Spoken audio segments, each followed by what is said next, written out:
राधिका बच्चों को स्कूल से छुट्टी के वक्त घर लेकर आ रही थी, पर उसकी आंखों में आंसू थे। अब क्या करूं?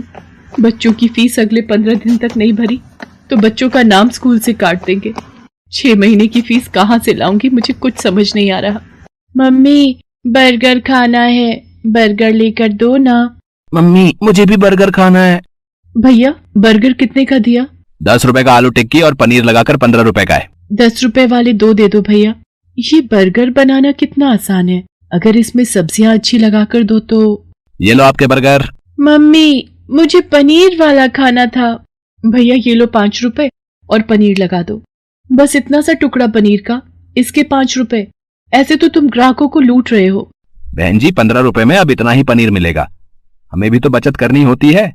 अगर एक ही बर्गर पर ढेर पनीर लगा दिया तो फिर हमने दुकान चला ली, और इतना ही कम लग रहा है तो खुद घर पर क्यों नहीं बना लेते बर्गर। बर्गर वाले की ये बात राधिका के मन में घर कर गई और उसके मन में विचार आया, अगर मैं बर्गर का काम खोल लूं तो मेरे पास भी इतने पैसे हो जाएंगे कि मैं भी घर के खर्चों में हरीश की मदद कर सकूंगी। और फिर बर्गर बनाना तो बहुत ही आसान है। घर जाकर माजी और हरीश से इस बारे में बात करती हूँ। राधिका हरीश और सास से बर्गर का ठेला लगाने की बात करती है। लो, कर लो बात राधिका बहू, अब तुम भी बच्चों सी बात कर रही हो। पता है हम औरतों का घर से बाहर निकलकर काम करना कितना मुश्किल है। हम औरतें घर के चूल्हा चौका ही निपटा लें, वही गनीमत है।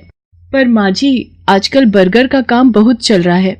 अगर मैं ये कर लूं तो इससे हरीश को भी पैसों में मदद मिलेगी। मुझे 15 दिन तक बच्चों की 6 महीने की फीस जमा करनी है। हरीश की सैलरी घर के किराए और खर्च में लग जाती है। दोनों मिलकर काम करेंगे तो घर खर्च में आसानी होगी। माँ, राधिका का मन है तो मुझे लगता है हमें राधिका को काम करने से नहीं रोकना चाहिए। अब तू भी इसका साथ दे रहा है? फालतू के पैसे खराब करेगी और हाथ कुछ नहीं आएगा, देख लेना। हरीश राधिका को 2000 रुपए देता है, पर उतने में तो बस थोड़ा ही सामान आ पाता है। राधिका परेशान हो जाती है।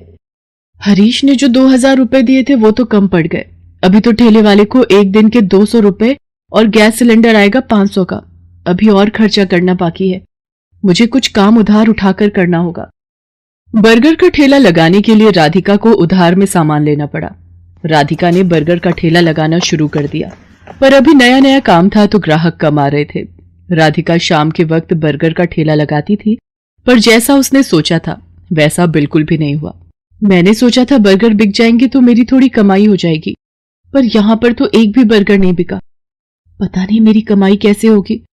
अगर कुछ दिन तक ऐसे ही चला तो माँ जी और हरीश मुझे इस काम के लिए मना कर देंगे। बहुत हिम्मत करके मैंने ये काम शुरू किया था।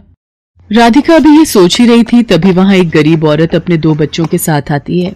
दीदी, बहुत भूख लगी है, मेरे बच्चे 2 दिन से भूखे हैं। अरे, तुमने 2 दिन से कुछ नहीं खाया? रुको, मैं अभी तुम तीनों को एक एक बर्गर देती हूँ।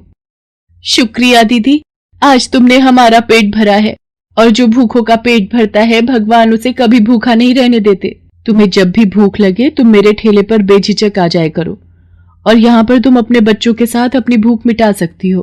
वो गरीब औरत अपने बच्चों को लेकर खुशी खुशी वहां से चली जाती है। राधिका घर आ जाती है, पर उस दिन उसकी कमाई नहीं हुई थी। ये देखकर उसकी सास गुस्सा करने लगती है। लो, मैंने तो पहले ही मना किया था कि ये चोचले पालने की जरूरत नहीं है। पिछले 3 दिन से मुश्किल से 100 रुपए कमाकर घर आ रही है और सामान लगा लेती है 2 से 3 हजार रुपए का रोजाना का।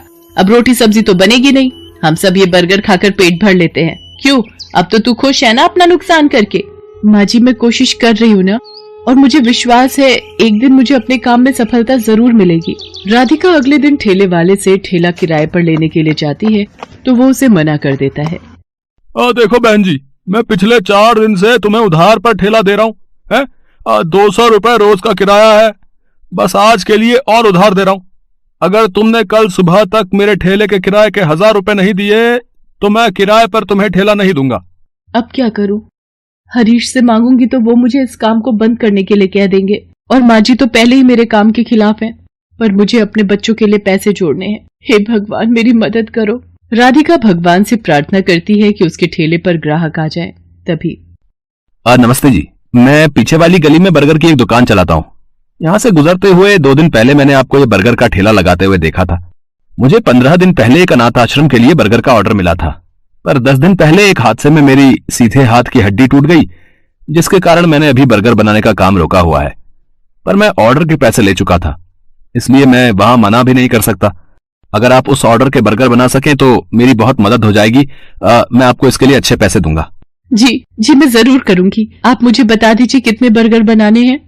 शाम को 4 बजे ही वहां पहुंचना है। जिन्होंने मुझे ऑर्डर दिया है उनके बच्चे का जन्मदिन है, वो अनाथ आश्रम 4 बजे पहुंच जाएंगे। वैसे मैं आपके साथ अपने एक आदमी को काम पर लगा देता हूं जो आपकी इस काम में मदद करेगा। ये 5,000 रुपए आप एडवांस रखो, बाकी के पैसे मैं आपको काम खत्म होने के बाद शाम को दे दूंगा, ठीक है? वो व्यक्ति मानो राधिका के लिए भगवान का रूप बनकर आया था। राधिका की सारी परेशानियां दूर हो जाती हैं। वो अपने उधार के पैसे भी चुका देती है और बच्चों के स्कूल की फीस भी जमा कर देती है। उस व्यक्ति को राधिका का काम इतना पसंद आता है कि वो राधिका के साथ पार्टनरशिप में काम करने लगता है। राधिका अब एक बर्गर की दुकान चलाती थी। राधिका की मेहनत और हिम्मत देखकर उसकी सास और हरीश बहुत खुश थे। ऐसे और वीडियो देखने के लिए हमारे चैनल को सब्सक्राइब करें।